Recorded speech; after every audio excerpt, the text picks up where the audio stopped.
ઝઘડિયાના વણાકપુર ગામે કાચા મકાનની દિવાલ અચાનક ધરાશાયી થતા ભાઈ બહેન માટી નીચે દબાઈ ગયા હતા। ઝઘડિયા તાલુકાના વણાકપુર ગામે મધરાતે એક દુઃખદ ઘટના બની છે। કાચા મકાનની માટીની દિવાલ અચાનક ધરાશાયી થતા દિવાલ નજીક સૂતેલા ભાઈ બહેન માટી નીચે દટાઈ ગયા હતા। બંનેને ઈજાઓ પહોંચતા સારવાર માટે ભરૂચ સિવિલ હોસ્પિટલમાં ખસેડવામાં આવ્યા છે। મળતી માહિતી મુજબ વણાકપુર ગામના રહેતા રમેશભાઈ વસાવા તેમના પરિવાર સાથે રાત્રે પોતાના કાચા મકાનમાં સૂતા હતા।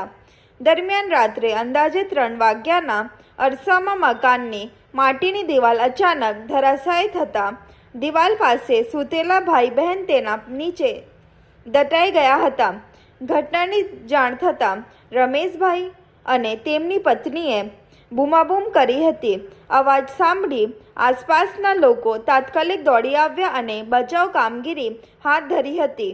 સ્થાનિક લોકોની મદદથી માટી નીચે દટાયેલા નરેશ વસાવા અને સંગીતા વસાવાને બહાર કાઢી તાત્કાલિક સારવાર માટે ભરૂચ સિવિલ હોસ્પિટલમાં ખસેડવામાં આવ્યા છતાં ડોક્ટરોના જણાવ્યા મુજબ નરેશ વસાવાના પગના થાપાના ભાગે ફ્રેક્ચર થયું છે, જ્યારે સંગીતા વસાવાને પણ ઈજાઓ પહોંચી છે।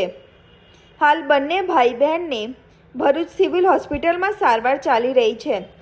આ ઘટનાએ સમગ્ર વણાકપુર ગામમાં ચિંતા અને દુઃખનો માહોલ સર્જ્યો છે।